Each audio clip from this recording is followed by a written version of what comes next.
My name is Garry Milne, and I'm running for the position of City Councillor in Ward 1 in Burlington. The question is, why am I seeking this job on City Council? I've lived in Burlington since 1968 when I started my career in Stelco's engineering department.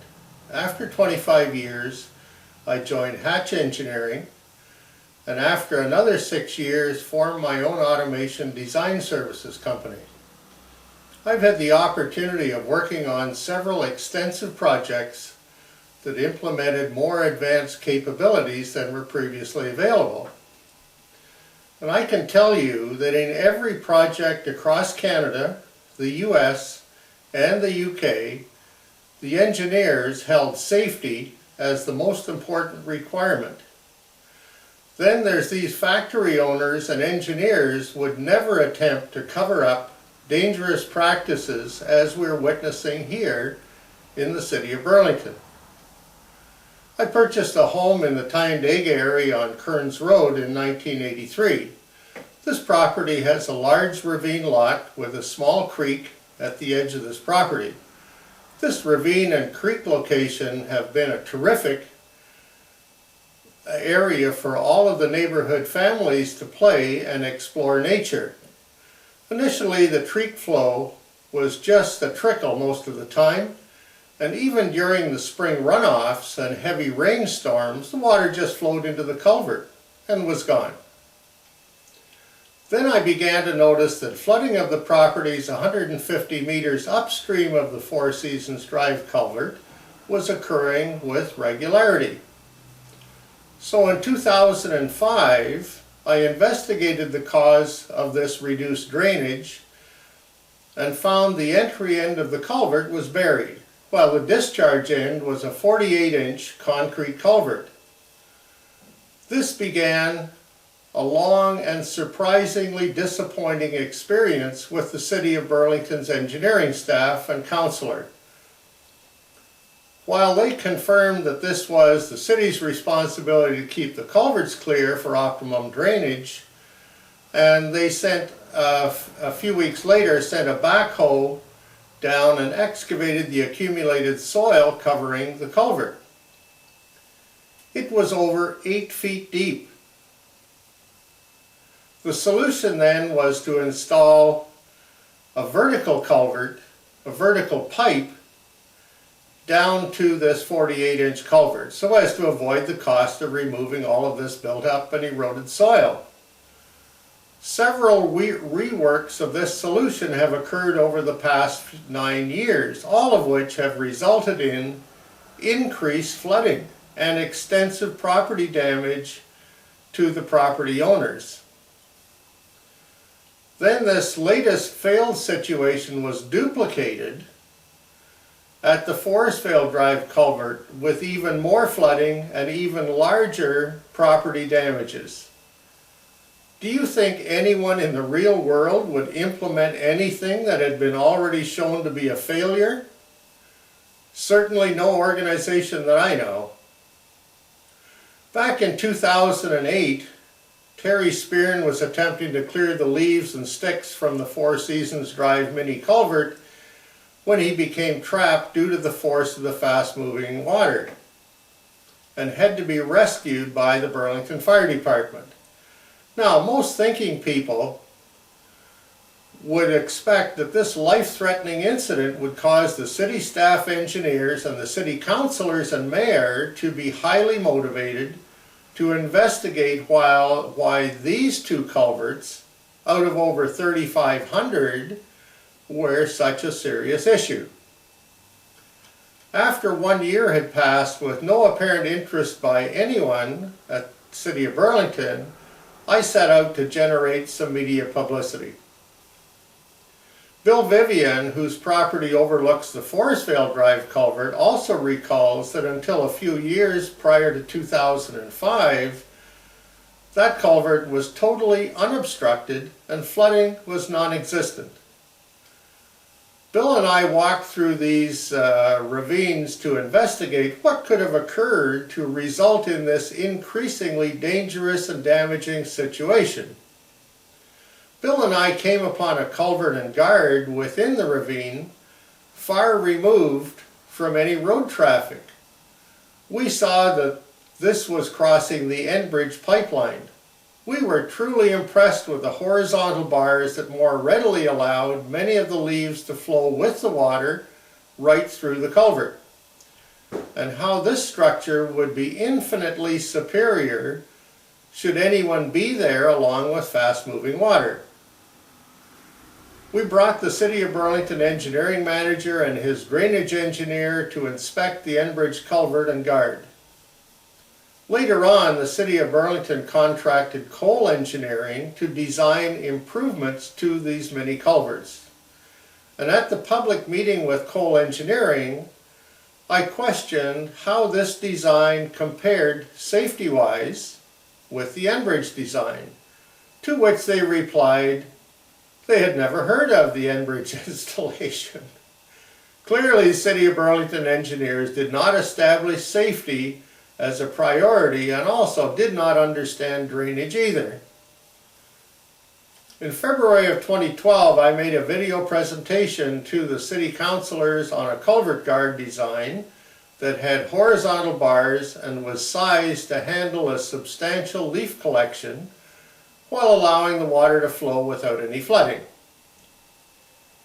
This was received by city councillors thinking this was entertainment and suggested how it could be made more entertaining. Obviously, safety of our residents has no value with these councillors either. While the culvert guard was substantially redesigned from the Cole Engineering design, it still maintained the total leaf trapping arrangement of sloped, closely spaced vertical bars.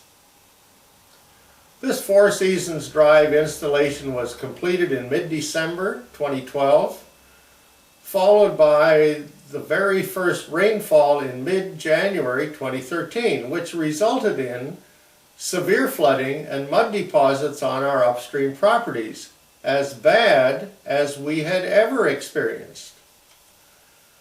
This accumulated debris and eroded soil was excavated and removed within a week. Then in March of 2014, the Forestvale Drive culvert had the identical design installed, and again at great cost. The first significant rainfall caused flooding and mud erosion deposits greater than anything previously. Obviously, with water levels at these highest levels and deep sticky mud underfoot, the drowning hazard would also be at the highest level as well. The question is then, why would anyone spend additional money on a scheme that had already failed in every possible category? In July of 2013, I received an email from the mayor's assistant advising me that a study of the escarpment to Four Seasons Drive had been started in May of 2014. 10 months into this study, AMEC, the engineering company, along with city staff engineers, arranged a public meeting to provide the study results. Now, normally, the procedure is to issue the certified study results stamped by the professional engineers prior to any public meeting. However, no such certification of results has ever been done. This presentation ignored the facts that the only erosion upstream of Forestvale Drive culvert originated from the Gloucester Drive storm sewer discharge into a valley of soft soil. This presentation also stated that water collection from the Kearns Road asphalt gutter was insignificant to the erosion of the soft soil and decades of decomposing leaves. But then they announced that the final study results would be issued at the end of 2014, well past the October election date. AMEC now have two choices to make for the certified study results. The first choice is to totally reverse themselves on pretty much everything they presented at the public meeting, which will correctly bring into question their engineering skills and integrity. The second choice is to stick with all of the bogus points that were presented at the public meeting. This too will underline their lack of engineering integrity and thus establish AMEC as unqualified for future investigative studies by anyone else. AMEC is a multinational engineering company headquartered in the UK. Personally, I have had many long-term working relationships with UK engineers, both in North America as well as in the UK. These engineers are ardent practitioners of scientific, mathematical, and measurement-based designs, and their reputation of prohibiting any situation that would contravene safety standards or provide questionable design practices, which has earned them a good reputation. On that basis, maybe there is a third choice, and that is that the headquarters of AMEC, they may intervene and provide an apology to the City of Burlington for this unacceptable performance, which does not in any way represent the standards that they demand, and they could then offer to return all payments, withdrawing from this study altogether, which then focuses on the future careers of these engineers involved in what can be described as a cover-up of the facts for the benefit of the City of Burlington engineers and city councillors. Okay, so back to why am I seeking this position as city councillor for Ward 1? And I will tell you, it is to root out incompetence and to put an end to the repeated damage to properties and property resale values of our neighbors. But above all, my primary mission is to eliminate the drowning hazards at these two culverts. Let's just understand, by totally eliminating the flooding, this will have eliminated the drowning hazards. And I can assure everyone that on my success in the municipal election in October, I will move to totally eliminate the flooding at these two culverts. The question is not, why am I seeking this job on City Council, but rather, how could I not make whatever effort is required in this struggle? I don't ever want to look back after the almost certain disaster and know that I could have stopped it.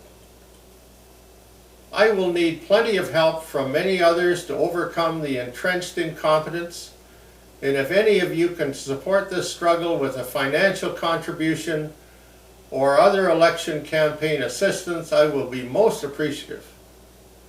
I will also need everyone's vote in October to make a start at putting things right.